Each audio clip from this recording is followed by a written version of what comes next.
Oke,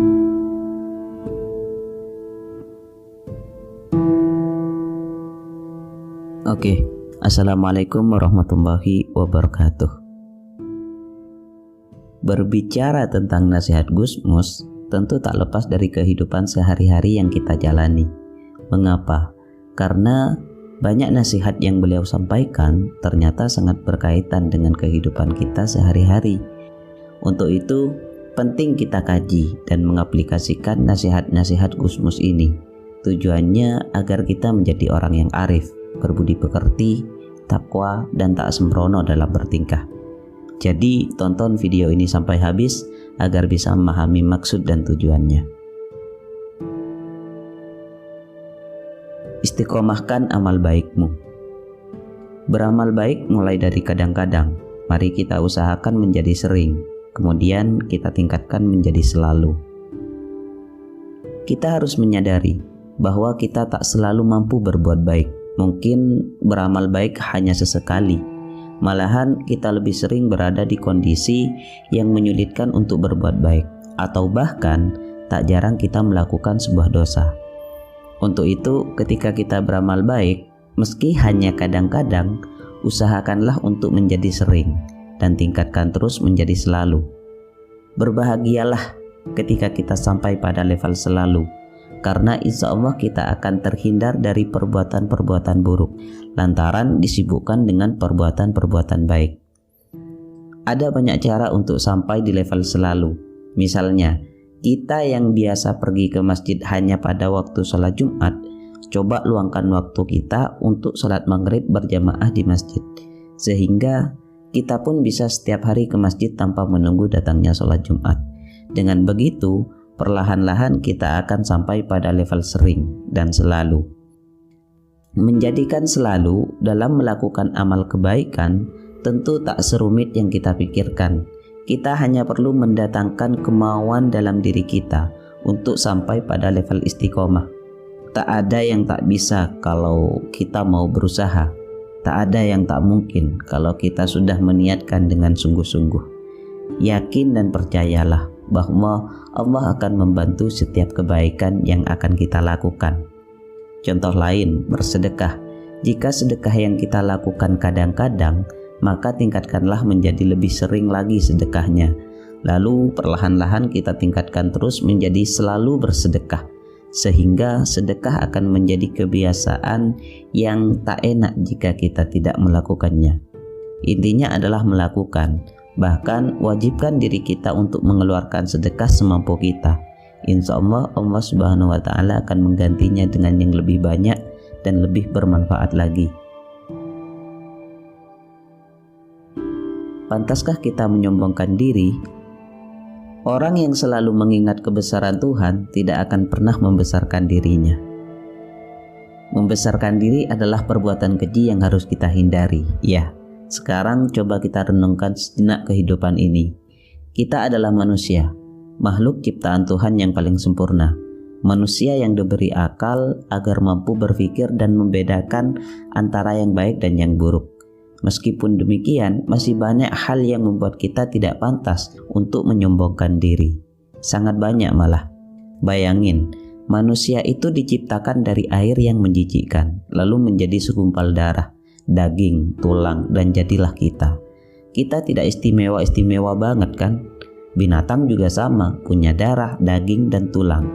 Apalagi kita juga sebenarnya selalu membawa kotoran antara 2-3 kilo setiap harinya. Sayangnya kita selalu lalai untuk menyadari hal itu. Lalu masih pantaskah kita untuk membesarkan diri?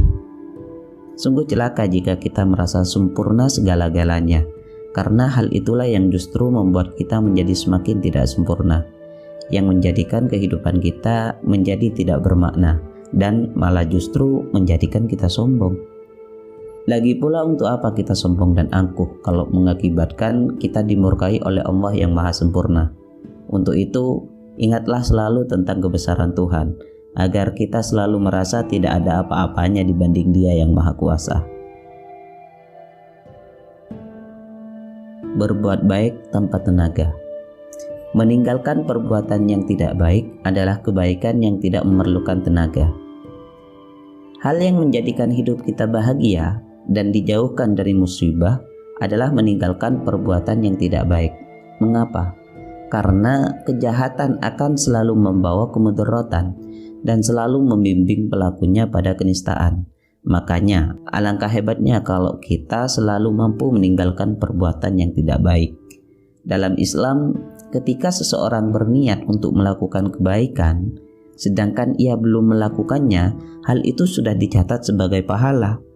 Tetapi, kalau seseorang berniat untuk melakukan yang tidak baik, Allah tidak langsung mencatat sebagai dosa selama ia belum melakukan. Malahan, kalau ia membatalkan rencana buruk itu, Allah akan menilainya sebagai sebuah kebaikan. Itulah alasannya mengapa berbuat baik tak perlu tenaga dan biaya.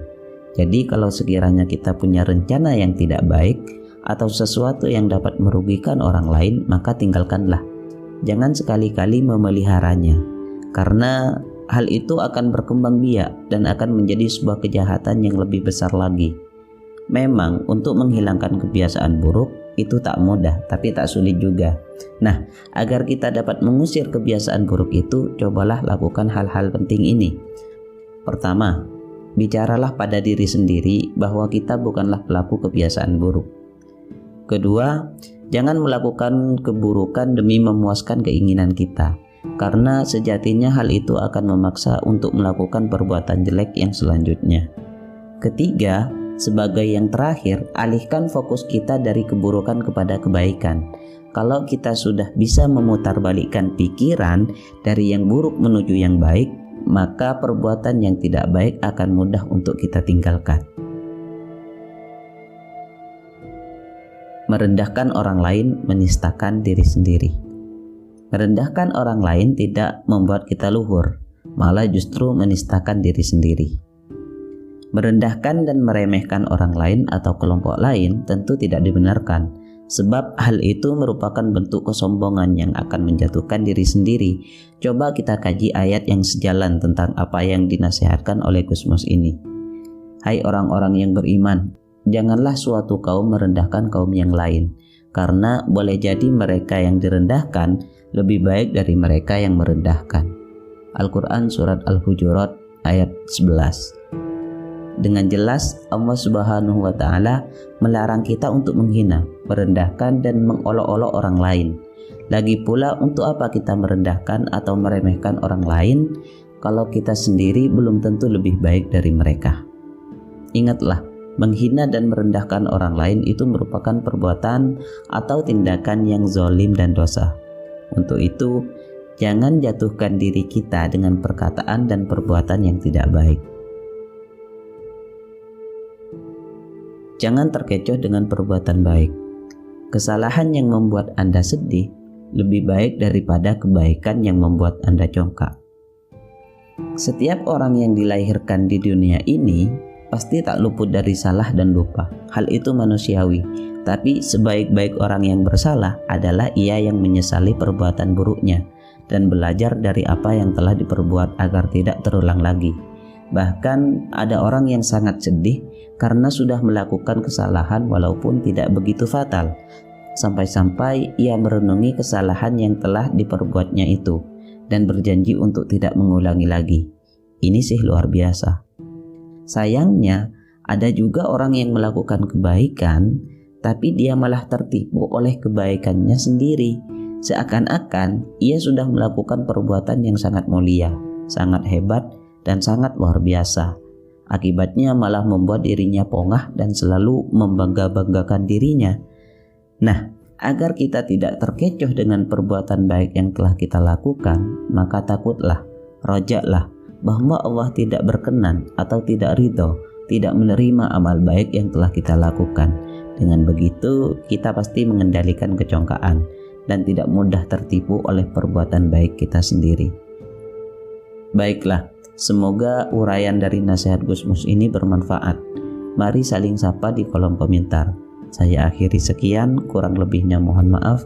Wassalamualaikum warahmatullahi wabarakatuh.